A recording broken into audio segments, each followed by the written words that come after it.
Bonsoir les amis, j'espère que vous allez bien.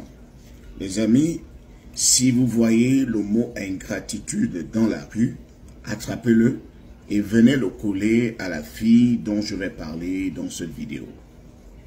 Il s'agit d'une fille qui a pratiquement une vingtaine d'années aujourd'hui, qui a été adoptée par un couple. Et ce couple-là, en 2005, a décidé d'acheter une maison pour vivre avec leur fille.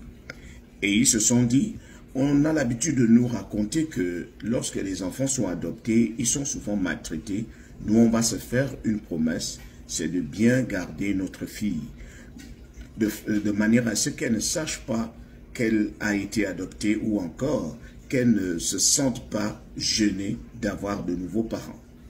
Alors, ils ont acheté une maison en 2005 et ils ont mis cette maison au nom de leur fille.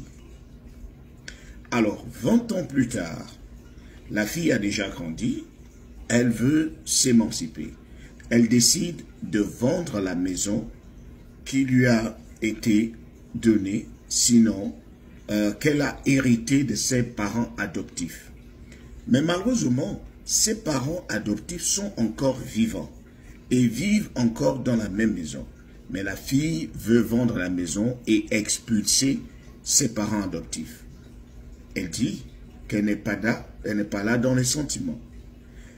Juridiquement parlant, cette fille a raison de vendre parce que c'est son bien. C'est un bien qui est en son nom. Mais humainement parlant, on peut dire que cette fille n'a pas de cœur. Parce qu'il faut rappeler ici que cette fille a été adoptée. Ce couple n'était pas obligé d'adopter cet enfant. Mais ils se sont dit, on va l'adopter. Ce couple n'était pas obligé de bien éduquer leur enfant. Ce couple n'était pas obligé de lui léguer des biens. Mais ils l'ont fait en se disant, on n'a pas eu d'enfant, c'est la seule que nous avons et on va lui donner tout ce que nous avons de plus important. Alors, le couple l'homme a 87 ans et la femme en a 85. Ils sont malades, ils sont dans leur maison, ils sont en train de supplier leur fille adoptive de leur donner la possibilité de mourir dans cette maison, qu'ils ne veulent pas aller ailleurs. Ils ont acheté la maison pour y habiter. L'erreur du couple, il faut le dire, c'est que lorsqu'ils sont allés déclarer cette maison au nom de la fille, ils auraient dû inclure la clause de continuité d'y vivre. La clause de continuer d'y vivre te permet de rester dans ta maison, même si la maison appartient déjà à quelqu'un. Tu es censé mentionner cette clause-là. Je donne cette maison à ma fille, mais je continuerai d'y vivre jusqu'à ce que je passe de vie à trépas. C'est le seul tort du couple.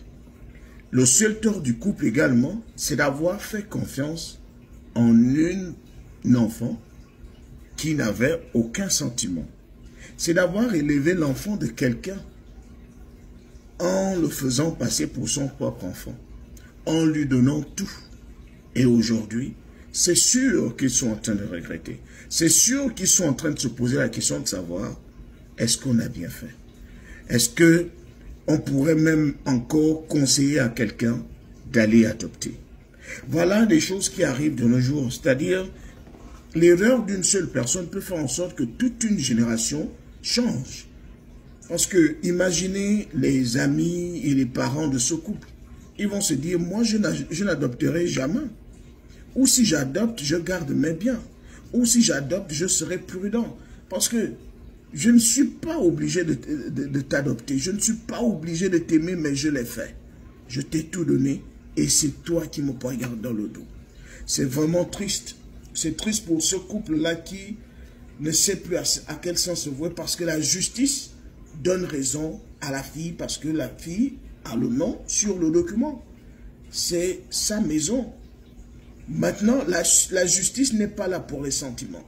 L'avocat du couple est en train de vouloir plaider, mentionner le fait qu'il y a l'ingratitude exagérée.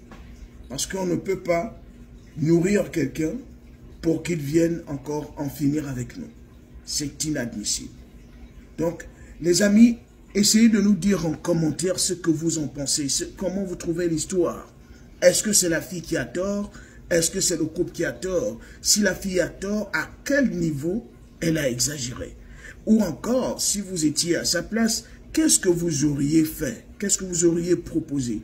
Est-ce que vous auriez proposé de rester là, de laisser les parents y résider jusqu'à ce que mort s'en suive?